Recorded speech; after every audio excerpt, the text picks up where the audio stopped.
Well, I'm honored here to be joined by a true legend of the game of football. He's a man who rewrote record books, broke barriers, and paved the way for generations of quarterbacks. He is Warren Moon. He is a Pro Football Hall of Famer, a Canadian Football Hall of Famer, a 9-time Pro Bowler, and a 5-time Grey Cup champion. And now he's going to be here in New York City for the 40th Great Sports Legends Dinner going down on September 29th, 2025. Warren Moon joins me now. Warren, thank you so much for taking the time to join me. How you doing, man? I'm doing great. Just busy with my life, and I got a big family. I have 5 kids and I have 11 grandkids, so trying to keep up with all of them is quite a chore as well. It keeps me on my toes, but yeah, life is good. You know what? Next time I say I'm busy, I'm going to think about you and how you're very busy with the 5 kids and the 11 grandkids. I'm definitely going to definitely think about that. You are a very busy man, and this is why we appreciate the time. But Warren, you're going to be honored at the 40th Great Sports Legend Dinner. How special is it for you to be recognized among such a diverse group of icons from all different sports, all different walks of life? What does it mean to you to be honored at this dinner coming up next week? Yeah, that's the thing that really strikes you is the number of people that have gotten this award over the years. The great athletes that have been honored, and I'm in that same family. So that's something that's a big honor to me. It's something that I didn't expect. It just kind of came out of nowhere, and I'm gonna try and really just soak it all in that night and have as great a time as I can and really feel proud of myself and proud of my accomplishments. Oh, well, you should absolutely be proud of your accomplishments. You've accomplished so much in your career, as I noted here at the top of this conversation. But Warren, you are the only black quarterback in the Pro Football Hall of Fame. How do you process that distinction today and where we are in 2025? And what does it say about your journey through the NFL and the CFL as well? Yeah, it's something that's surprising to me, first of all, because being the first one inducted, it was a great honor for me, and I felt like a lot of guys who played before me that either played the position or didn't get a chance to play the position, really, it was a award I wanted to share with those guys because I know how tough that journey was, not just to play quarterback and get to the NFL level, but the extra journey that we had to go through as far as some of the racial barriers we had to go through in order to prove to people that we could play that position. So it's quite an honor, but I'm hoping soon there will be somebody else in there with me because there's a lot of other guys sitting out there that I think are qualified to be inducted, like a Donovan McNabb or a Randall Cunningham or Steve McNair.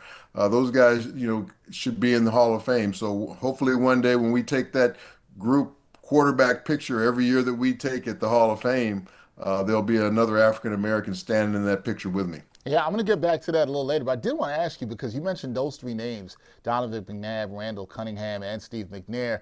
You think all those guys should be in? Do you think there's enough of a push to get those guys in there?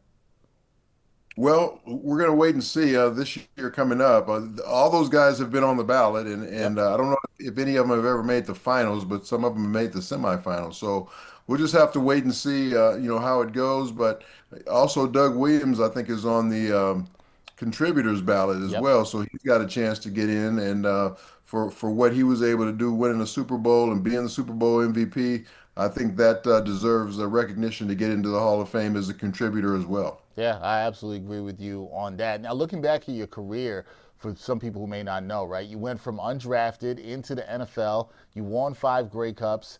Finally got that Hall of Fame jacket, and you said the only black quarterback to be inducted into the Hall of Fame in the NFL. When you look at all that, what do you consider your defining moment?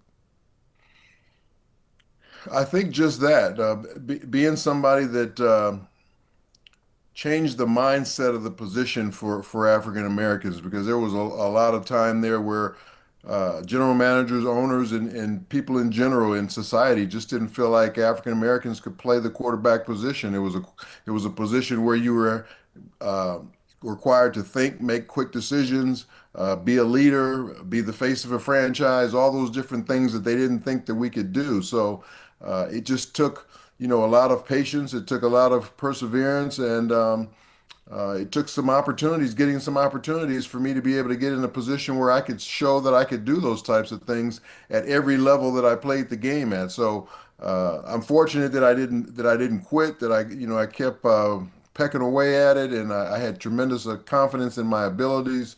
I was also a little stubborn and wasn't going to let anybody tell me that I couldn't play the position, and as much as they tried to change me to other positions. But I'm glad I stuck it out, and I'm glad I stuck to my vision and my goals and the things that I wanted to accomplish for myself. It was a tough journey to get there, but I finally arrived. I'm glad you did too. I think you have to be a little bit stubborn when you want to get to your goals sometimes. You have to have that belief in self, right? No matter what Yes, you anybody do. tells you. And you obviously had to do that through your journey. Now, when I think about you, Mr. Moon, and I think about you quarterbacking, particularly in that Oilers uniform, I think about your style of play, right? You had a strong arm, you had the mobility, even though people said, we shouldn't have that at the quarterback position. You aggressively threw downfield. And I feel like, you talked about that in the position, Warren. It was ahead of its time, right? Do you see pieces of your game in today's generation of quarterbacks? Oh, no question about it.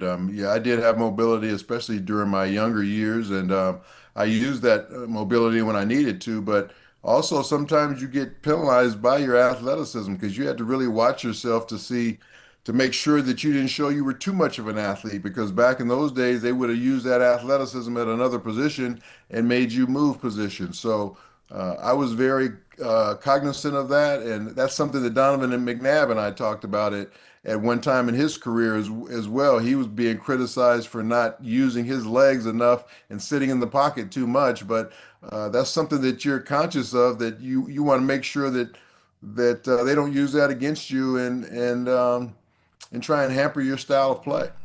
Yeah, that was something that definitely happened, right? Trying to hamper the style of play that affected a lot of black quarterbacks there. But no, you're right. You can see parts of your game in a lot of modern quarterbacks today. And look, you talked about this before. Throughout your career, you faced many barriers that many black quarterbacks were unable to overcome, sadly. How much pride do you take in the fact that you paved the way for the next generation of black quarterbacks, even the quarterbacks that we're seeing today? Yeah, that's one of the things I think I'm most proud of in playing the game of football is I threw for a lot of yards, I threw for a lot of records and all those different things, and amazed a lot of different accomplishments. But being able to change the that position and change the mindset, as I said earlier, of people in the league, owners, general managers, coaches, that we could play this position at a high level. It took guys like myself. It took guys like Doug Williams winning a Super Bowl and being the MVP. It took guys like Randall Cunningham with his style of play and the way he played during his time. And when we play at a high level like that, and you're getting your teams to the pinnacle, that shows other people that, hey, these guys can play the position at that level, and maybe we deserve to give more guys an opportunity. And that's all we always asked for, was just an opportunity. Just give us a chance to show what we can do. If we're not good enough, we'll go off and do our own thing, maybe change positions or not even play the game anymore, but at least give us a chance to play the position that we've played for so long and see if we can play at this level. And we finally got more opportunities because of the play of, like I said, Doug, Randall, myself, and others. Yeah, no doubt about that. So when you look at the league today, Warren, with the record number of black starting quarterbacks that we see, how does that make you feel? That's something I've been curious about with you, because when you look at it today, you see where the game is. How does it make you feel compared to when you first entered professional football and people were telling you, no, you cannot play the quarterback position. You got to go do something else. How does it make you feel to see the amount of quarterbacks that we're seeing starting in the NFL today, black quarterbacks, that is? Yeah, there was 16 starting African American quarterbacks this year to start the season, and a number of other backups throughout the league. So that's a number that just makes me feel so proud that when I came into the league in 1984, I was the only African American quarterback starting, and the only other African American quarterback in the league was on my team as our third guy, a guy by the name of Brian Ransom from Tennessee State. So we've made a lot of strides since then. And like I said, every time I see these guys on the field today, whether it's Lamar Jackson winning Super Bowl, winning MVPs, or Patrick Mahomes winning Super Bowls, or Russell Wilson winning Super Bowls, it just makes me feel so proud that I played a small part in making that happen and giving these guys these opportunities. So yes, it's something that I'm really, really uh, pleased about, and something that I'm really proud of.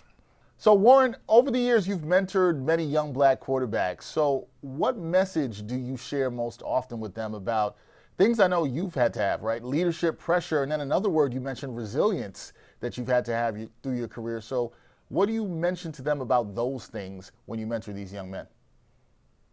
That's the main thing I talk to them about is not giving up. If they feel like they have the ability to play that position and play it at a high level, just keep doing whatever it takes to make that happen and make it very hard for a team to cut you. You know, you don't want to give them an excuse to get rid of you. So you want to do everything you possibly can as far as your work ethic, the amount of time you put in the tape room, watching tape of different defenses, what you do in the weight room, and let your teammates see what type of player you are. Let them see what type of leader you are by your habits.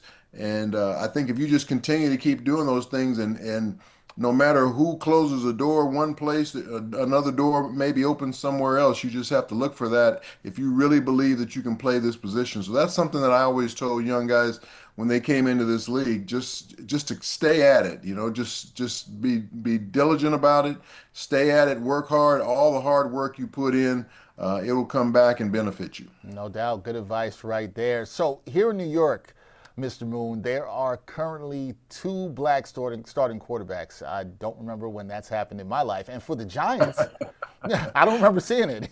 I can definitely say that. And with the Giants, I can tell you something else I haven't seen. They made history this year because this is the first time they've had a black quarterback start a season opener this season in 2025. First time with Russell Wilson.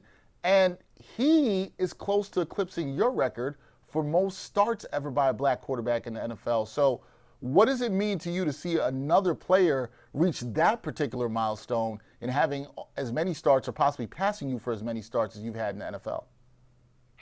Well, that's what these records are made to be. They're made to be broken. And, Russell Wilson is somebody I've known since he came into the league as a rookie. When he was at Seattle, I was doing their radio and television. So I got a chance to know him coming in, and we had a really good relationship.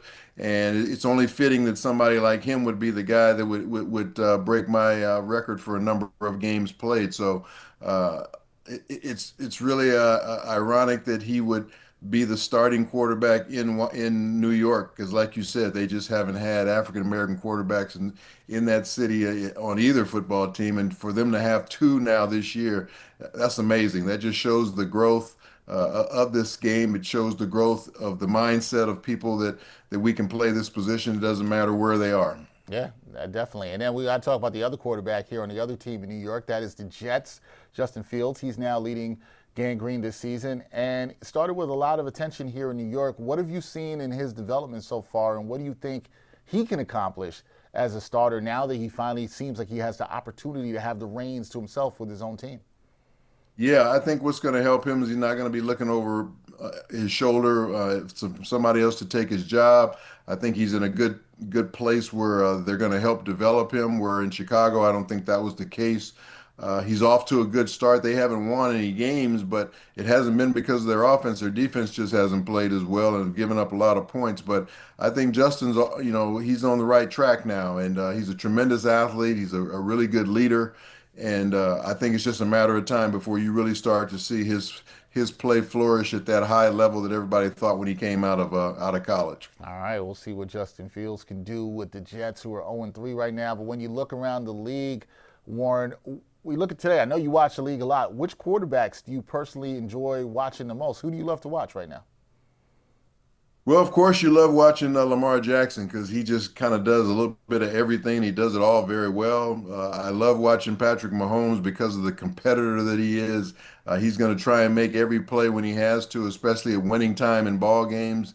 I love watching Josh Allen because he plays the game with a lot of athleticism as well. And it doesn't matter if you're black or white today. You better have some type of athleticism in your game because the game has become a more speed game. There's a lot of speed on the defense, so the quarterbacks have to be elusive. They have to be able to use their legs and create and buy time. And all these guys who are at the top of the league right now at the quarterback position can do that. Even Justin Herbert, who's off to a great start this year with the San Diego or LA Chargers, he's playing very well, and he's another guy that can move around and make things happen with his legs. So those are some of the guys that I like watching. There's so many young, good athletes, good quarterbacks in this position. in the league right now. So I think the league is in a very good position quarterback wise. You just mentioned something there about how all the quarterbacks now have to be able to use their legs, which I completely agree. Does that ever frustrate you to look at this now and say, hey, when I was playing, they told me not to Yeah. use my legs, right? But now everybody, you're expected to do it, right? And it was almost a hindrance or a demerit, particularly on black quarterbacks. And now it's part of the game, right? Which just makes sense. Why would you not want to use your legs?